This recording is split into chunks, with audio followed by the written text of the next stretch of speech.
Welcome to the Utah Street Banter Podcast. Welcome, everybody, to another episode here on the Utah Street Banter Podcast. This is Cody, and we have Elijah over there, our other host. Hey, everybody. Hey, man. So pitchers and catchers, they just reported just a few days ago, and we definitely got some rough news from that. When Mike Elias was interviewed, he let us know about, gave us some information about some injuries that have come up throughout the winter and this early spring. One of the big ones, man, is Kyle Bradish. Yeah, the man had a UCL sprain, and that's the UCL is the injury that everybody fears the season-ending Tommy John surgery with. Yeah, very nerve-wracking about that. Definitely don't want to speculate, and we're just going to have to hope and pray that it heals. He's getting some injections in his elbow to try to, try to see if it works. And sometimes it does and sometimes it doesn't. It's definitely not 100% on either side. But I will say one thing I do hope is that if they do find that it's not healing, is to try to have the surgery as fast as possible, because he will miss an entire season. So I hope they don't let this linger too far out, because if we let it linger too far out, then he's likely to miss, all of this year and most of next year. But if we can get this done as soon as possible, hopefully he only misses one full season. He's back, as close to the opening day roster, if not, April, May of next season. But definitely that was super hard to hear, especially as excited as we were for this Orioles pitching rotation. The other injury we had was John Means, and that Michael Elias was saying that he's about a month behind, and that he will open the season on the IL. So there's two of our pitchers that we were expecting to have, a good 2024 seasons. Two of them already not planning on being on the opening day roster. Pretty tough to hear that. Really makes you nervous. The other injuries, we had two more. Gunnar Henderson, oblique soreness. Apparently he had something just like this last year. It's not viewed as a serious concern. He's not very concerned about it. It's just, I think it wouldn't have been such a big deal if you weren't hit with the two injuries prior. It seemed like just everything was caving in, and then you get Gunnar of all people. And then the last one is Samuel Basayo. He's the prospect catcher. He has a stress fracture in the right elbow. So he's going to be hitting and catching bullpens throughout the spring, but it's going to be a little while before he can throw a ball. They were talking about, 2 to 3 months into the season. But, the give and take, definitely, take your time with him. He's not expected to be in the majors this year. So just definitely make sure, I'm sure they're just making sure that he's, taken care of and healthy before he actually starts throwing a ball. But, at least he can still hit and he can still catch bullpens. But just talking about Kyle Bradish and John Means, really makes you stress a little bit, especially after we got Corbin Burns, which thank God we got Corbin Burns now. Now that looks like a shoe. Can you imagine if we didn't get Corbin Burns and we're sitting here losing, Kyle Bradish and John Means, but especially Kyle Bradish, fourth in Cy Young last year, and now you don't know if he's going to pitch at all this year. The one thing that I just am hopeful for is that maybe they're ahead of it, because they said this happened in early January. So they've had about, almost 2 months to kind of, they've had a month to kind of figure, it out and see what type of healing it is. So I'm guessing in the next few weeks we'll get another update. But still, you still can't really expect him to even be, say it does heal up. He's probably, end of April, early June at the earliest, probably June at the earliest, to be honest with you, if it does heal up.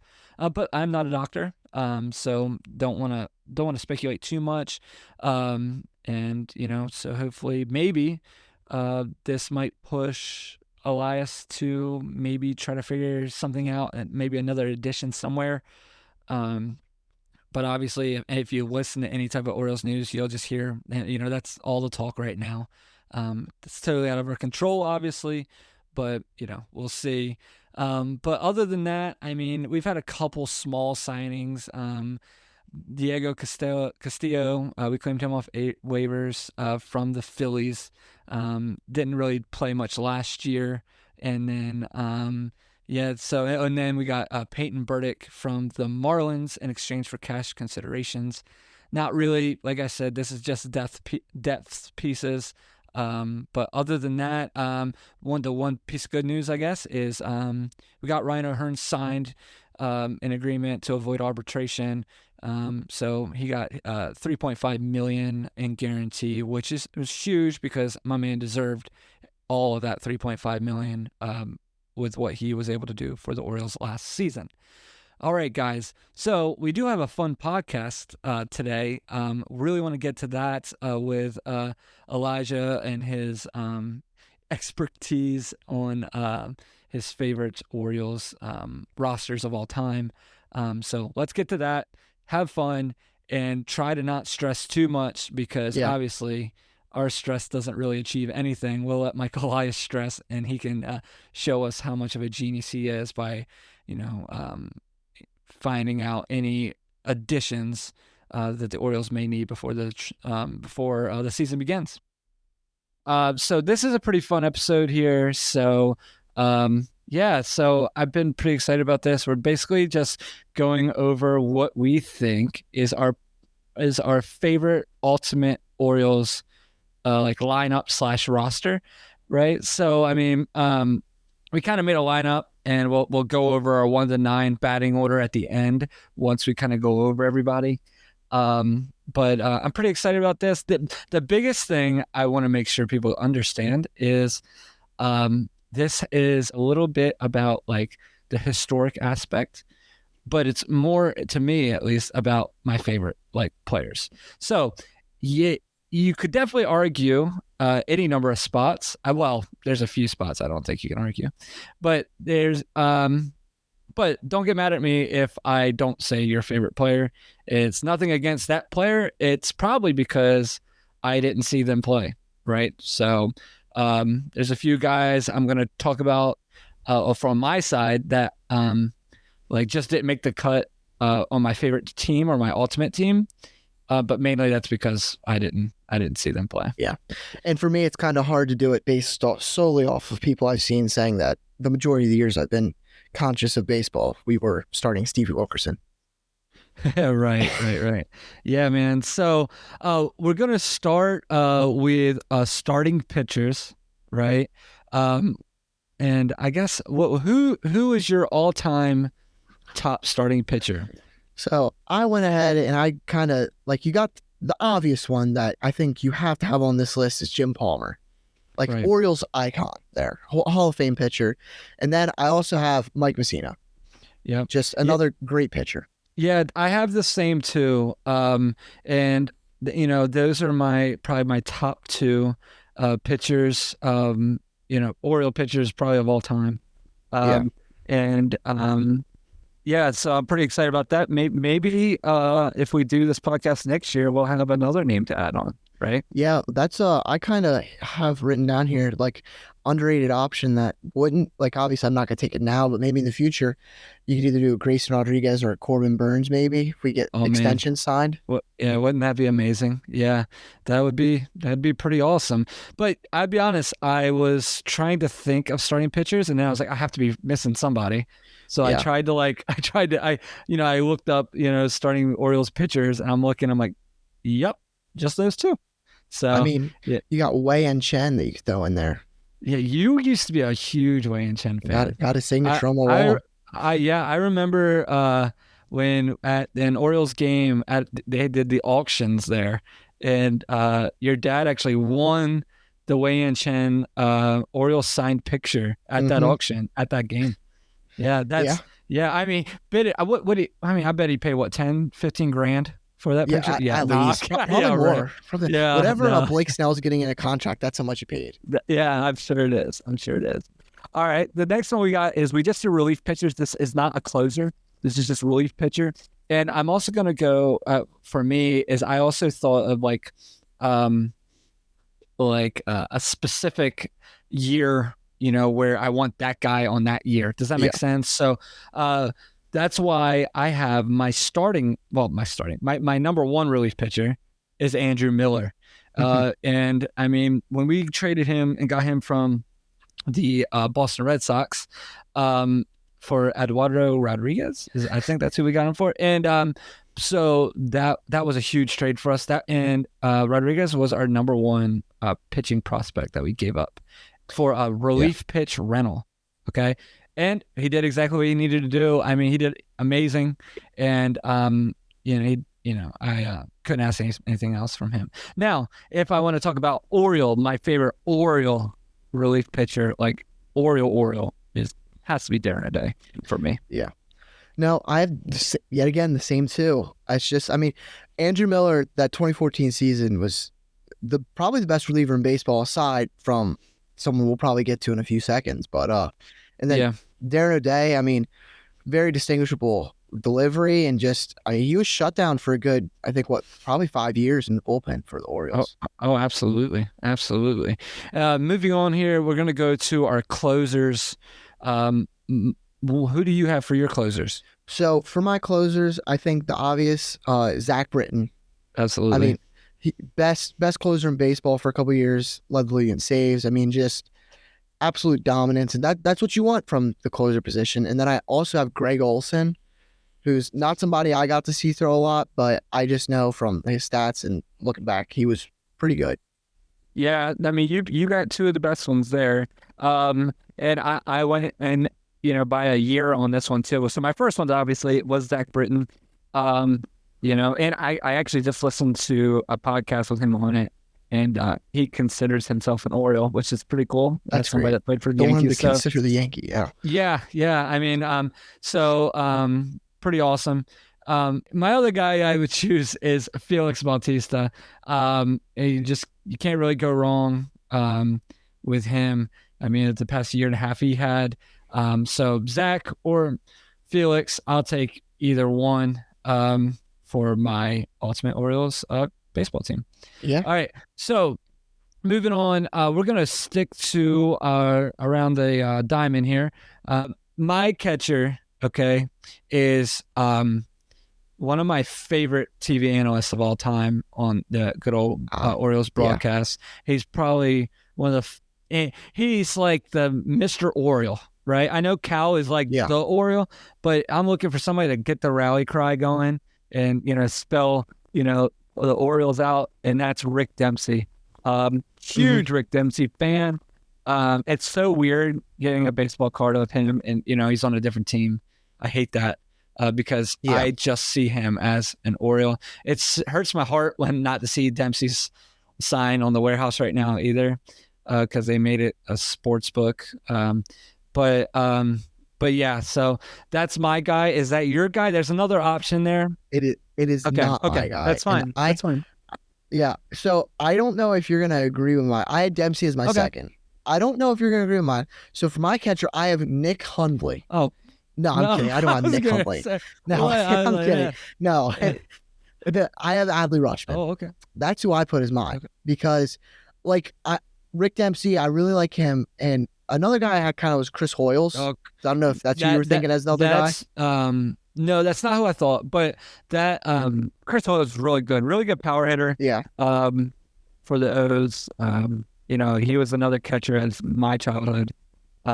Yeah. And it was really fun. Hoyles was on the Orioles, so it was really easy to remember his name when you're playing wiffle ball in the backyard. Yeah.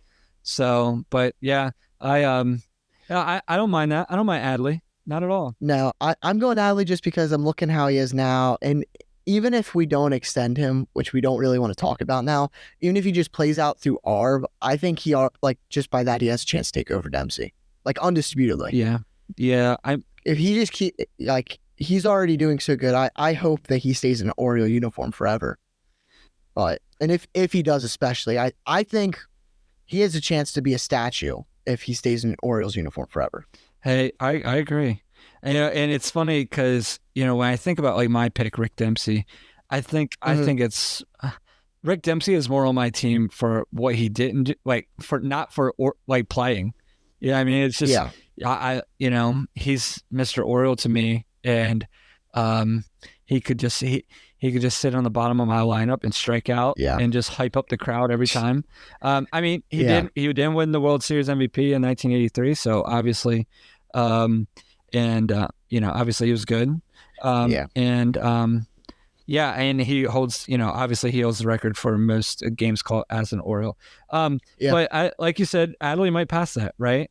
I think we got to talk about one guy, though, in the catcher position that we just got to show a little respect for. And that's a 4-time All-Star, 2-time Gold Glove, Matt Wieters. Matt Wieters, if people don't remember, Matt Wieters was Adley Rutschman before Adley Rutschman was who he is, right? So, it really made it so we realized how amazing it is to have a good catcher on our team.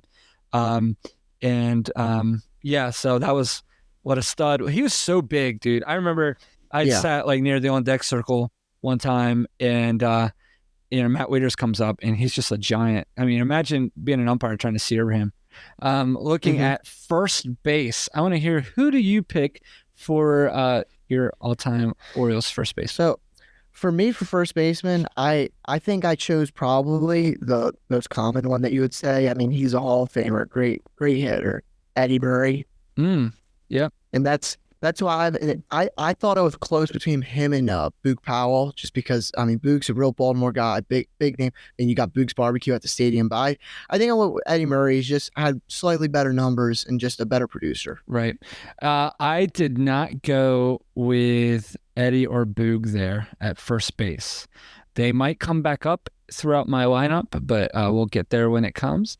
I chose one of my favorite players, and my man got hits upon hits upon hits, and that is Rafael Palmeiro. All right, he was one of my favorite players growing up. My lineup does not factor in any steroid questions, so you can take that and just throw that in the trash.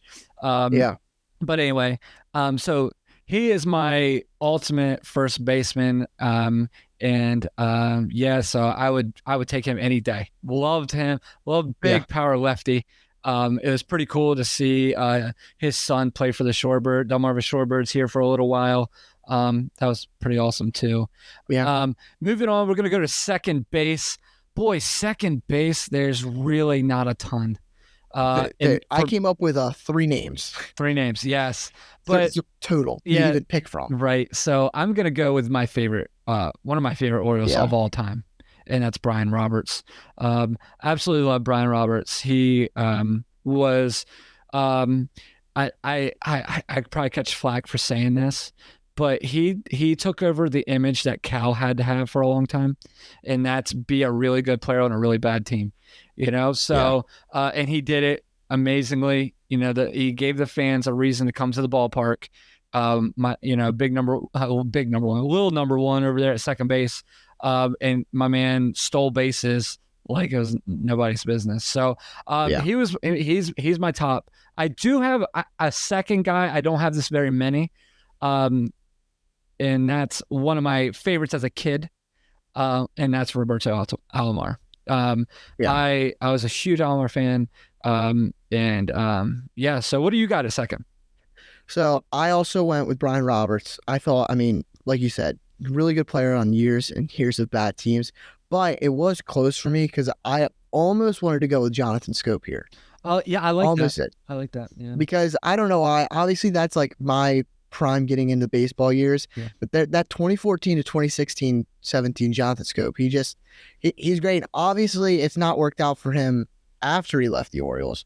But while he was here, he was really, really good. Right. I really liked him. Oh, Jonathan Scope was awesome, man. When I worked I used to work for the Shorebirds organization, and he was so kind. I mean, very nice, down to earth.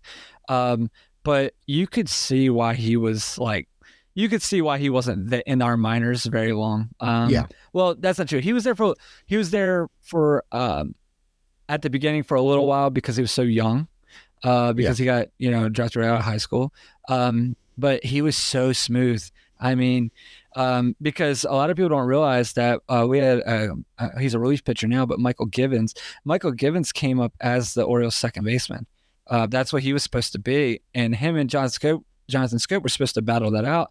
Well, Jonathan Scope could hit. Michael Givens had trouble hitting, but luckily Michael could throw hard.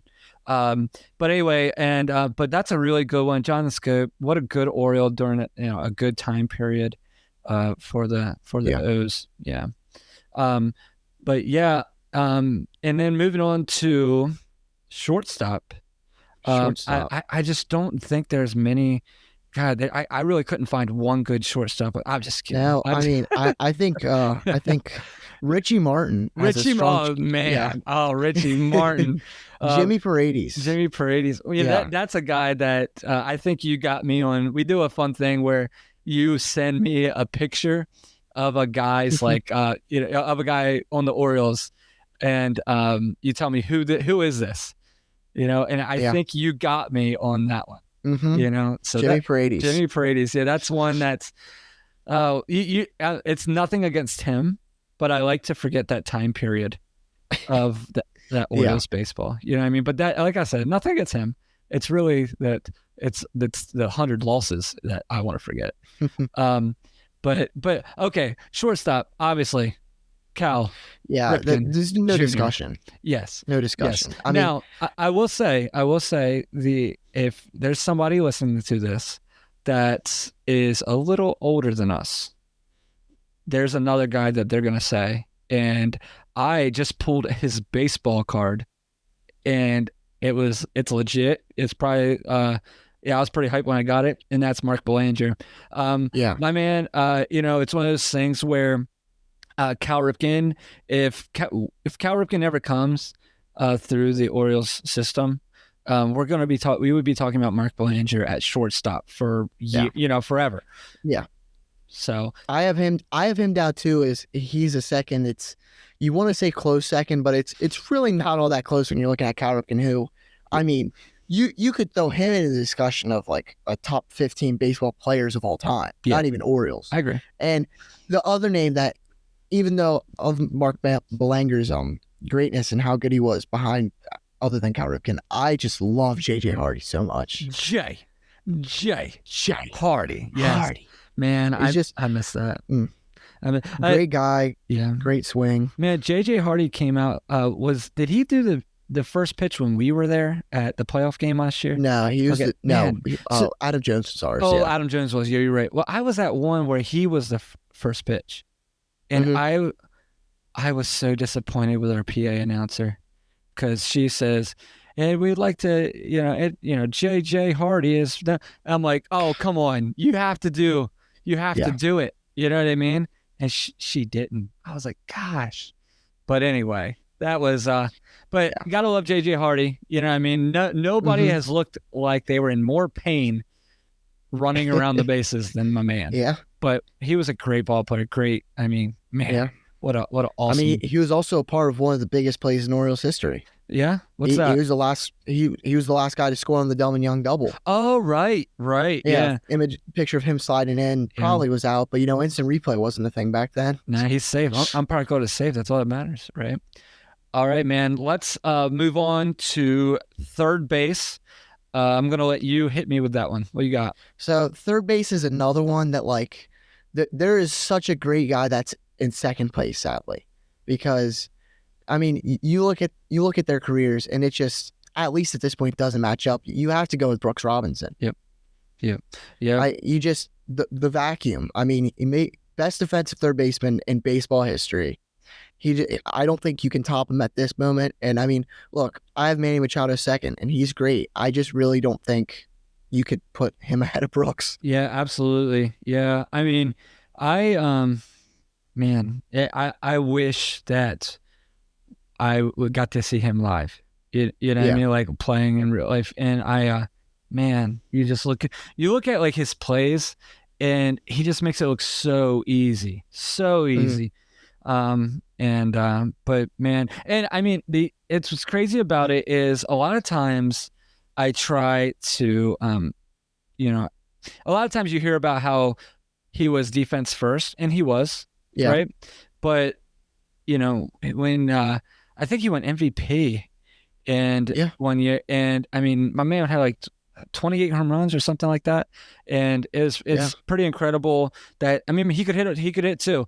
And there was a cool interview I watched with Raleigh Fingers, the A's relief pitcher, and he said if the Orioles ever needed a hit, for some reason Brooks Robinson walked up to the plate every time, and for some reason he got the hit every time, right? So it was one of those things. If I don't know, how you watch the Orioles play a team, and it just seems like the best hitter always comes up at the worst time for us.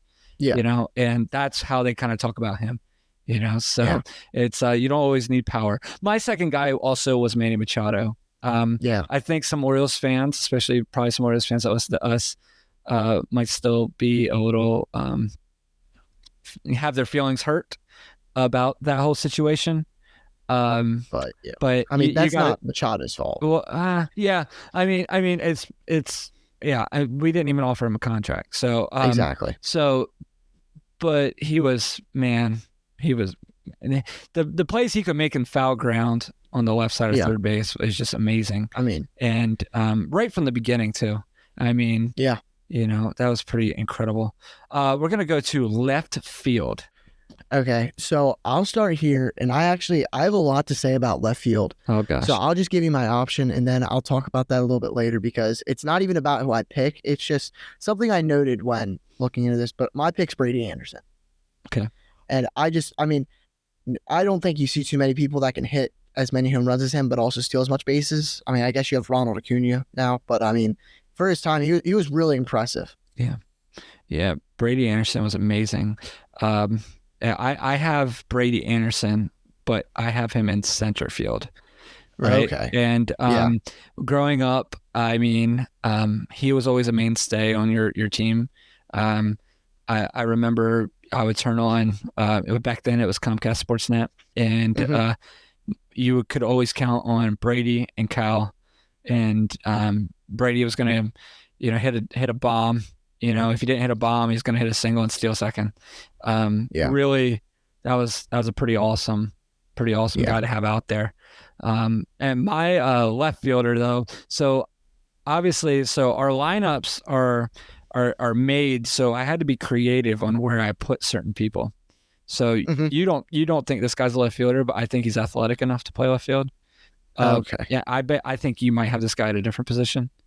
Okay. But my left fielder is Nick Markakis. Okay. And that's who I have in left. And I have him because I don't trust my other. I don't want Brady in left for me personally. Can he probably play? Absolutely. It's just as a Orioles fan that wants to see his favorite kid players, I just always picture Brady in center. You know what I mean? Yeah. Either that, or I mean, there's a guy named Mike Devereaux that played there a lot when I was a kid, but I'm going Brady all day. Anyway, and in center, but Nick Markakis is my left field.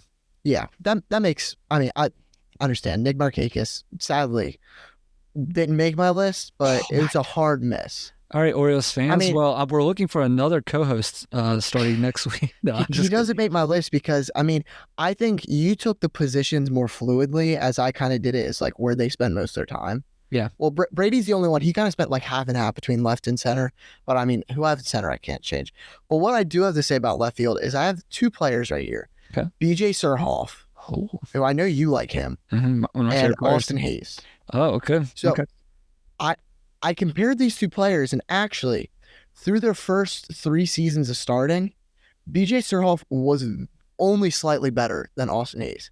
He played in 40 more games, and he had barely any bigger stats. He had a lot more RBIs, 10 more home runs, The hits were the biggest difference, but I think it's mainly Hayes didn't play quite as much, which it just surprised me when I think of like someone like BJ Surhoff. I think of someone much more impressive than Austin Hayes. Yeah. But I think it just goes to show though that like we kind of take for granted some of these players. I think Austin Hayes needs to get more attention. And that's So as somebody that one of my favorite players was BJ Surhoff, but I will give you that observation. That's very good. One thing I will say is Austin Hayes is a much better outfield defender than BJ Surhoff was. And I am, like I said, this is coming from a guy that has a BJ Surhoff jersey, right? He was my guy, you know. But I will say Austin Hayes can't play catcher. You know, BJ Surhoff got just if people don't know, BJ Surhoff got drafted by the Milwaukee Brewers to be a catcher, first round. And but anyway, you know, I used to see him everywhere. Like, he'd be in the outfield. He'd be, but that's really cool to hear the stats about between him and Austin Hayes. That's cool. So who do you have in center? I mean, who do you think I have in center? Adam Jones. I think you have Adam Jones. I have to go Adam Jones. Yeah. Obviously, Adam Jones. Yeah. That for me, it wasn't a discussion. Like looking into it, yeah, maybe other people deserved it. Like I have a couple other people that I don't want to steal your pick, but so I won't mention them yet. But I don't think for me, Adam Jones will be probably my favorite player of all time. He's that right now, and no one is as funny and has as great a personality and as great as a guy, and can be just as locked down defensively and hit 30+ home runs this season like Adam Jones to me. Yeah, I hear you. I mean, mine was Brady Anderson though. So, okay. You already said that. Yeah. No, so you're good. So, yeah, I think this is where the sentimental value comes in, because when I think of my Orioles teams, right? Brady was my center fielder. When you think of yours, it's Adam Jones is your center fielder. Yeah. Right? Like if you tell me in my head to picture just a generic Oriole, Adam Jones is who I think of. Yeah, I hear you. Yeah, I mean, and mine's Cal, because I saw him play. You know, you see him play every day. Yeah. So like that's kind of I can't knock you for that at all. I next to my center fielder, I have Adam Jones as my second guy. Mm-hmm. Yeah, I think that if we put a poll out, I think Adam beats Brady, and what people think that I would lose this battle.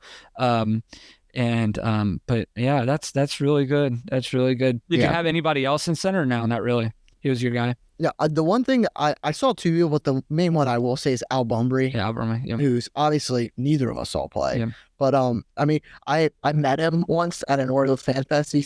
He seems pretty cool, and I mean, he had a really good career. Yeah, I will give that surprisingly good career. Yeah, I mean, that's a guy that you know, like I said, some of our people that have been watching baseball a little bit longer, you know, than us, has seen Al Brumley, and then Mike Devereaux would be the other guy. And those would be your two. Mike Devereaux's the '90s, you know, and just kind of seeing that. Actually, a cool little stat is Mike Devereaux was the starting center fielder in the first game ever played at Camden Yards. So, yep, hit you with that one. Right?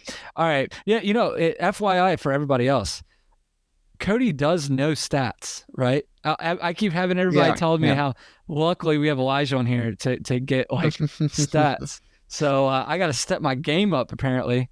And apparently, the thing you will never have me on is random trivia. Absolutely, I know. I'll pull random trivia out of every single player. Yeah, I know. I think your biggest thing on stuff like that is if you just say it a certain way, people just believe it. Like Elijah just says stuff, you know, and you know people just feel like, okay. I just retain random information from. I'll just be listening. Jim Palmer will say something, and be like, "Oh, interesting," and then I'll stick in my head for the next 15 years. Right. That's good. Moving on to right field, I have Frank Robinson. That's who I have too. And I don't think.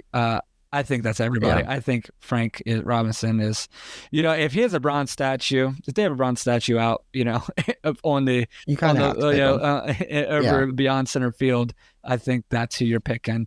Obviously, neither of us saw Frank play, but I think what's cool about Frank Robinson is if you get to look at his swing in real life, like get to look at his swing in a video, his real life swing, it can play right now. Like you ever watch like older guys play baseball, especially 70s and 80s. Well, not 80s so much, but especially 70s. As you look at some of those swings, you're like, they couldn't catch up to a 100-mile-an-hour fastball. No. I don't think Frank would have a problem. I mean, you look at that swing, his hands are so fast, pretty incredible. Do you have anybody else over in right for you or no? No? No, I mean, like a name I have down is Ken Singleton, but it's still like, right, like when you see like a name like Frank Robinson, it's not really a debate. Yeah, so I have a guy that nobody will agree with me on because he was my favorite. He was my second favorite baseball player as a kid.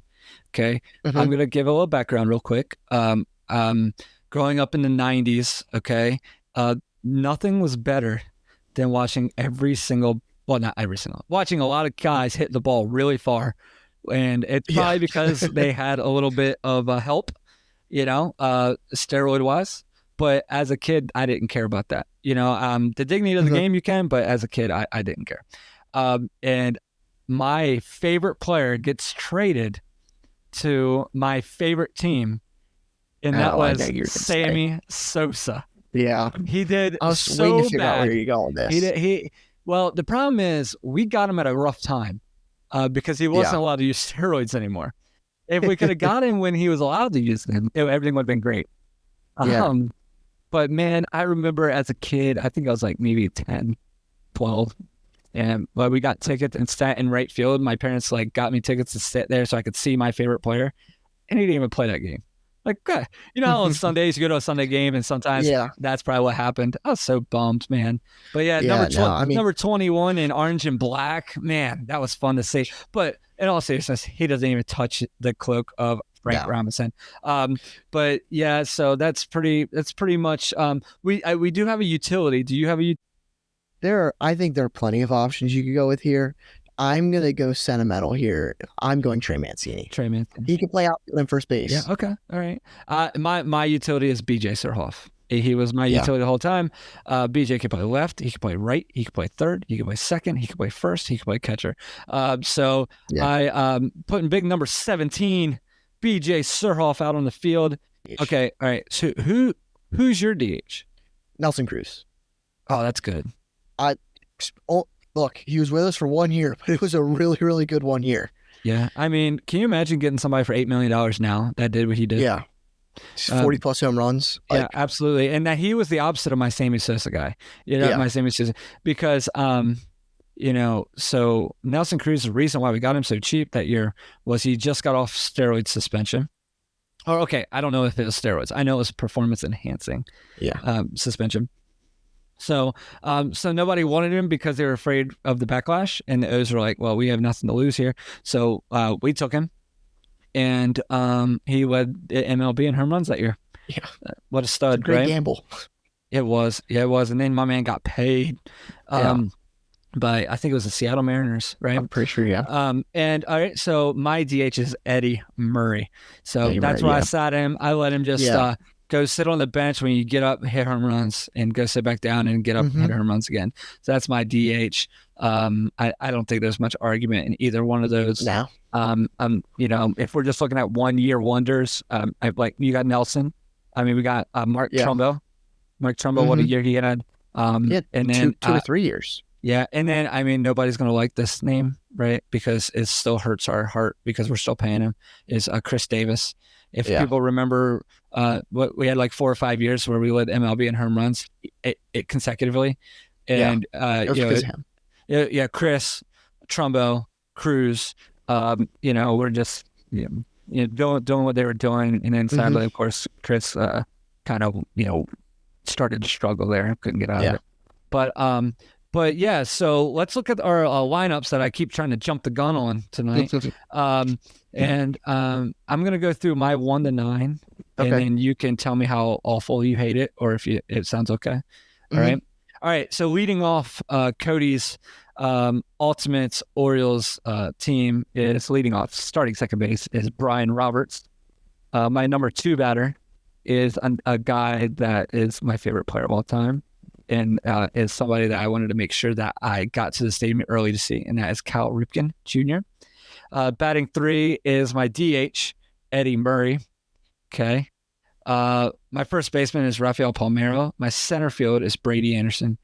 Right field, batting 6 is Frank Robinson. My number 7 is Nick Markakis. Left field. Number 8 is Brooks Robinson, my third baseman. And number 9 is Rick Dempsey, my catcher. Does that sound okay to you? Yeah, it doesn't sound bad. We start off pretty similar. Okay. All right. What you got? I have Brian Roberts leading off, playing second base. Okay. Then batting second, Cal Ripken, for all the reasons you said. Great. Then batting third, I have Eddie Murray. Nice. And then everything changes. So I have batting fourth, nice cleanup, Frank Robinson. Okay. Yeah, and then I argue got that. Nelson Cruz batting fifth for just the power. Then I go Brooks Robinson after that. Then 7th, Adam Jones playing center field. 8th, Adley Rutschman playing catcher. And then this one I have a reason for is I put Brady Anderson at the 9. I like the speed at the 9 hole, kind of being like that second leadoff hitter.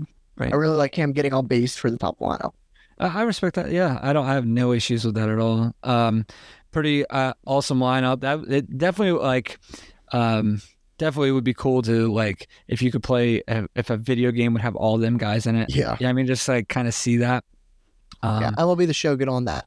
Yeah. I get on them about that because I guess it's just so many different players because all the NBA games I can pretty much go to each year, but it's only I guess they only have 7 to 10 people they have to put in there. Whereas I guess that's true. I get so I mean, it. even if you just did starting lineups for not even just do all the teams, just do every team that won a World Series. Right. Go play as the '83 Orioles. That'd be pretty cool. Yeah, that would be cool. Yeah, that's not a bad idea. But anyway, so that was fun. I mean, I'm a little surprised in some of our differences, which I'm pretty excited about. But definitely, if you like our lineups or you think we missed anybody, definitely let us know, especially on social media when we put this podcast out. And if you would, make sure you give us a 5-star review if you like our podcast. If you think you're going to give us a 1-star review, we ask that maybe you just go listen to another Orioles podcast and maybe give them a 1-star review. No, I'm just kidding. Don't do that. But definitely want to thank everybody for joining us on this episode of the Utah Street Banter. And we definitely hope we see you next time. And we're out. See you guys. See ya.